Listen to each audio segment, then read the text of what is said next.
É um prazer estar com vocês aqui no dia 2 de outubro de 2017.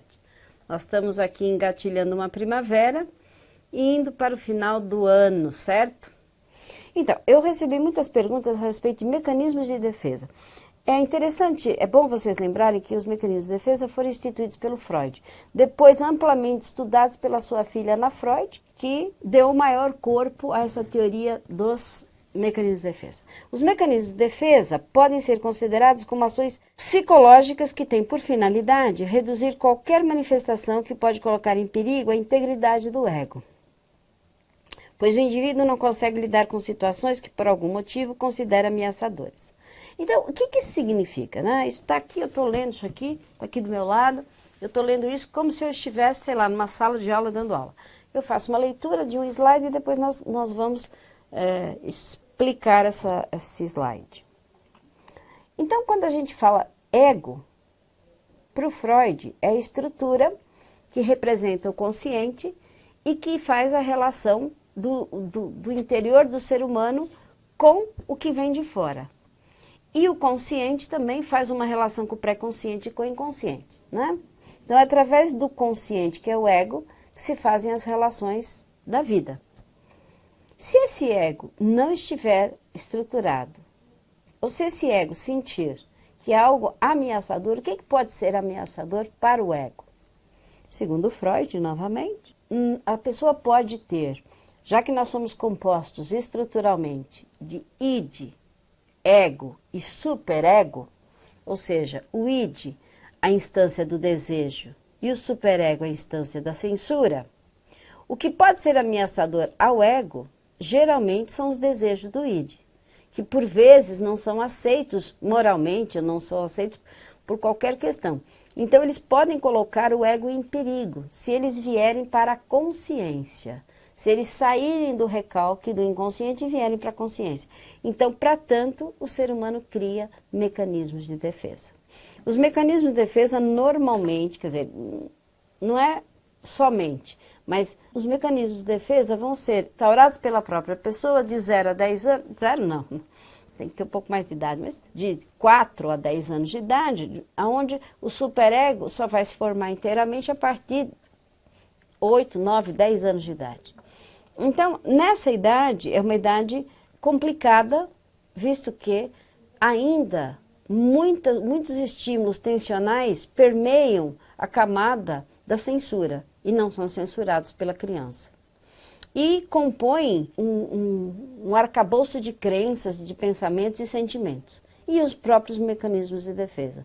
Então, eles são armados numa situação de necessidade, porém são esquecidos e eles perpetuam no inconsciente, passam para a vida adulta e na vida infantil, onde eles eram úteis, pois havia um perigo para o ego, eles continuam na vida adulta. E na vida adulta eles passam a ser um problema, porque aí, eu vou dar um exemplo até para vocês entenderem melhor. Eu estou vendo aqui que entrou o Júnior, é isso? Tudo bem, Júnior?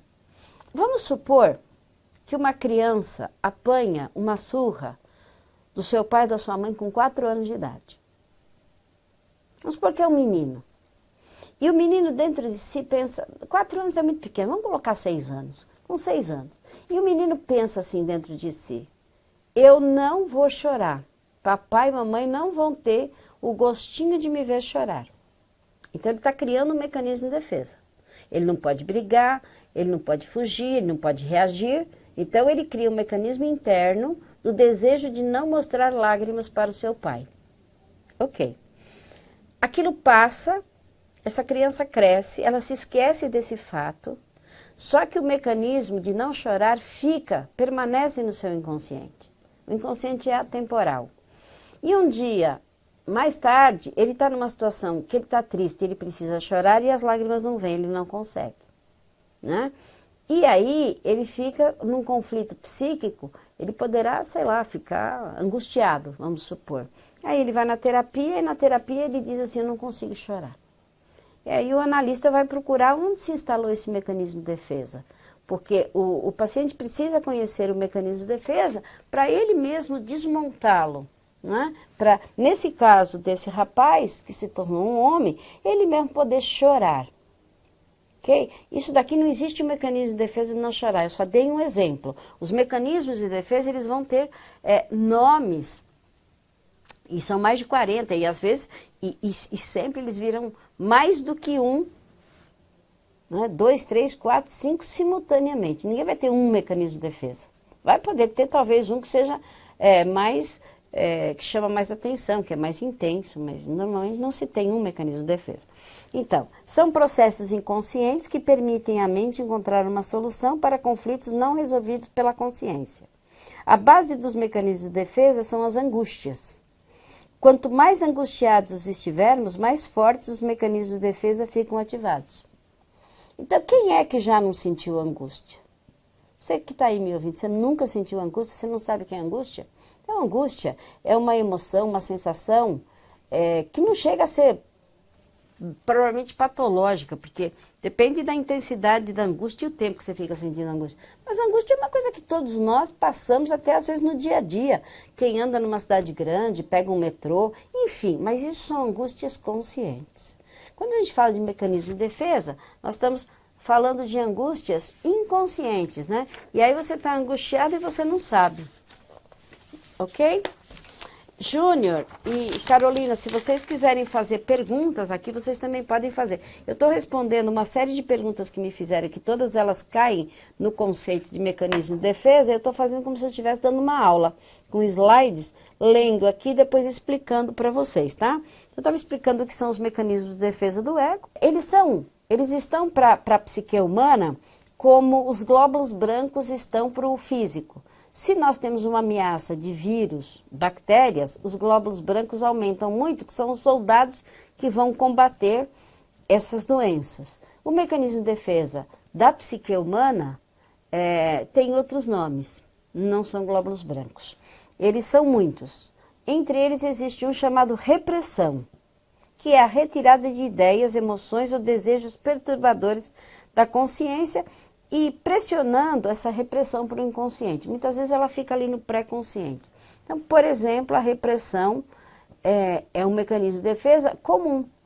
Né? Aquela coisa da mãe dizer, olha, menina não pode sentar com a perninha aberta, tem que sentar com a perninha fechada. Até porque o adendo da calça comprida é uma coisa até mais recente.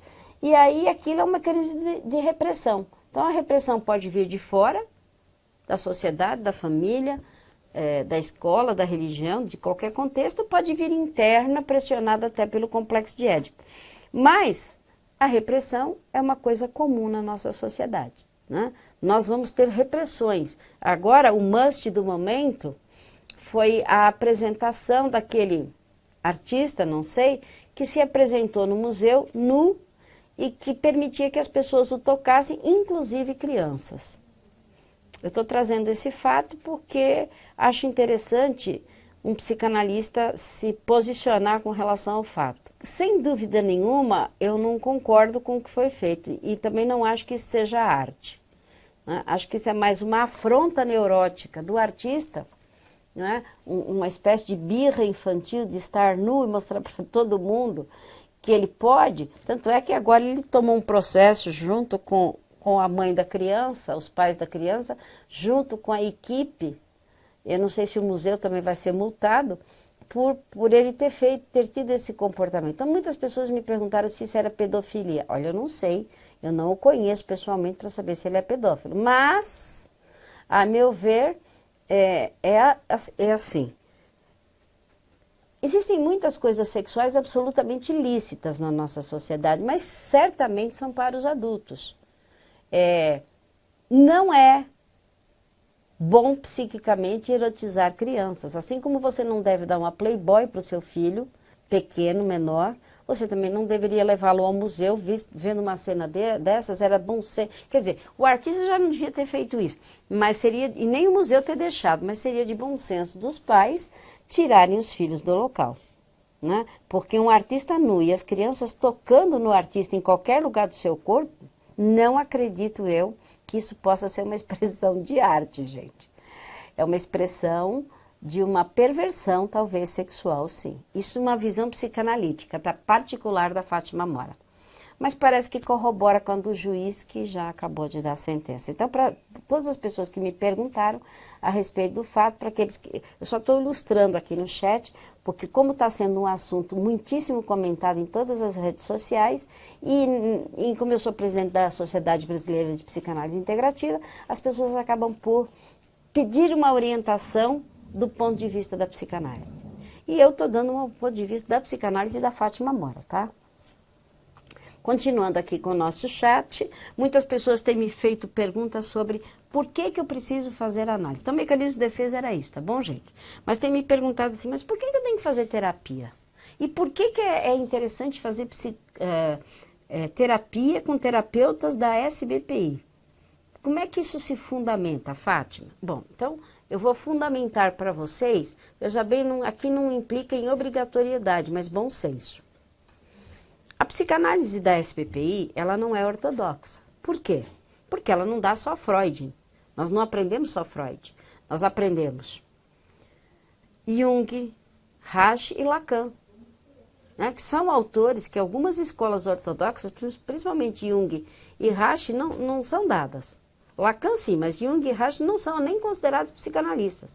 A SBPI considera esses autores psicanalistas. Assim como aceita que o psicanalista integrativo, por exemplo, que conheça coaching, programação neurolinguística, hipnose, regressão, possa usar essas ferramentas na sua prática terapêutica. Então, na hora de você fazer uma análise, você vai ser analisado com todas essas ferramentas. E a análise, para aquele que quer ser analista, chama-se análise didática. O que isso significa? Significa que o analista que está analisando alguém que quer ser psicanalista, durante o momento da análise, pode lhe